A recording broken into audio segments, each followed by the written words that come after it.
خیبر کے یہودیوں کے پاس تھی. میں اس کے بالکل نئے زاویے استعمال کروں گا, بالکل نئے زاویے. تھوڑی سی بچوں کو اس کی پس منظر بتاؤں, پھر نئے زاویے استعمال کرنے لگا. یہ یہودیوں کی ملکیت تھی. جب اللہ نے علی کے ذریعے سے خیبر کو فتح کر لیا,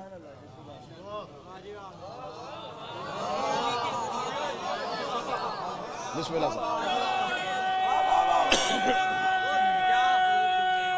بسم اللہ سرکار. خیبر کے یہودی خیبر کو چھوڑ کے فتح میں جا کے آباد ہو. انہوں نے وہاں بیٹھ کے مسلمانوں کے خلاف, اسلام کے خلاف سازشیں شروع کر دی. اللہ اور نبی کے مشترکہ منصوبے کے تحت دوبارہ پھر خیبر میں علی کو بھیجا گیا. مولا امیر المومنین دوبارہ فتح پہنچتے ہیں. فتح میں جا کے یہ وہاں کے عمرہ کو, یہودیوں کے علماء کو, قبائل کے سردار کو اکٹھا کرتے ہیں. مولا امیر المومنین ایک طریق ساز خطبہ دیتے. مولا فرماتے دیکھو, اگر تمہارے دل میں خیبر کی شکست کا بدلہ لینے کی خواہش ہے تو میں تمہیں تمہارے گھر بتانے آیا ہوں کہ خیبر میں نے فتح کیا. مولا حسین اگر تو بدلہ لینے کی خواہش ہے, اگر تو تڑپ رہے ہو بدلہ لینے کے لیے اور ساز سے تیار کر رہے ہو, تو میں تمہیں تمہارے گھر بتانے میں نے فتح کیا. اگر تمہارے دل میں ارمان ہے تمہارے سردار مرحب کے قتل ہونے کا, تو میں تمہارے علماء اور عمرہ کے سامنے تمہیں بتانے ہیں اسے میں نے مارا تھا. اگر تم سے قلعہ کموس پہ اسلام کا پرچم لہراتا ہوا برداشت نہیں ہو رہا, تو میں تمہیں تمہارے سرداروں کے سامنے بتا رہا ہوں وہ میں نے گاڑا تھا.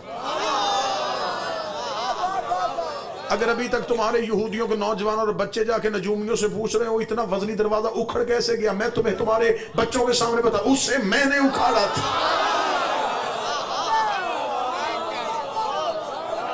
مولا امیر المومنین نے مکمل اعترافات کرنے کے بعد کہا کہ اگر تو تمہیں بدلہ لینے کی خواہش ہے تو میں علی آیا ہوں. اگر لڑنا چاہتے ہو, اگر میدان جنگ سجانا چاہتے ہو, تو میں علی تمہیں تمہارے گھر میں آ کے کہہ رہا ہوں میں مقابلے کے لیے تیار ہوں. یہ سوچ کے اترنا, ہاتھ بھی وہی ہے تلوار بھی وہی ہے.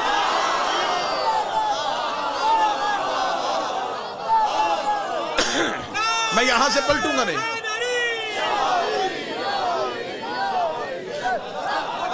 میں یہاں سے پلٹوں گا نہیں.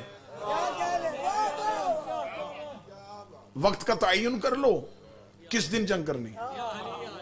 یہودیوں کے عمراء نے, قبائل کے سردار نے مولا امیر المومنین سے مشورے کا وقت مانگا. علیحدہ ہوئے, مشورہ کیا. مشورہ کرنے کے بعد آ کے کہنے لگے اے فرزند ابو طالب. یہ لفظ کہنا اس بات کی دلیل ہے انہیں صرف بیٹے کا ڈر نہیں تھا, وہ ابو طالب کی تلوار سے واقف تھے.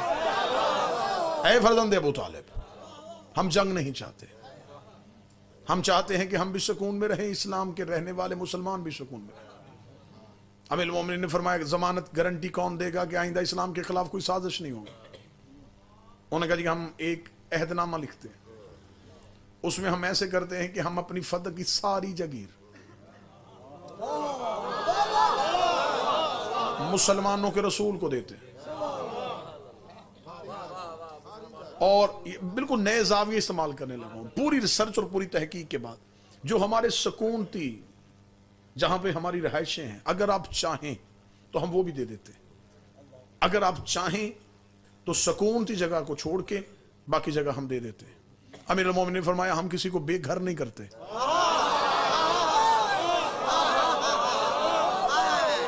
جہاں رہ رہے ہو وہاں رہو. باقی جگیر لکھی گئی, ایک عہد نامہ لکھا گیا, ایک ایگریمنٹ لکھا گیا. یہودیوں کے سرداروں نے دستخط کیے, امیر المومنین نے دستخط کیے. وہ تحریر لے کے امیر المومنین مدینہ پہنچے.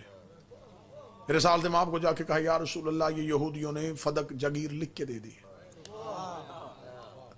رسول کے پاس شریعت کا قانون ہے کہ وہ مال جس کو حاصل کرنے کے لیے مسلمانوں نے نہ گھوڑے دوڑائے ہو, نہ خون اور پسینہ بہا, وہ مال فیء ہے, اس میں امت کا حق نہیں ہوتا. وہ اسلام کے روب اور دبدبے کی وجہ سے ملتا ہے, وہ اسلام کے, وہ نبی کا تصرف ہوتا ہے, وہ نبی کے پاس آ گیا. اسلام خیبر کے بعد بہت امیر ہوا تھا.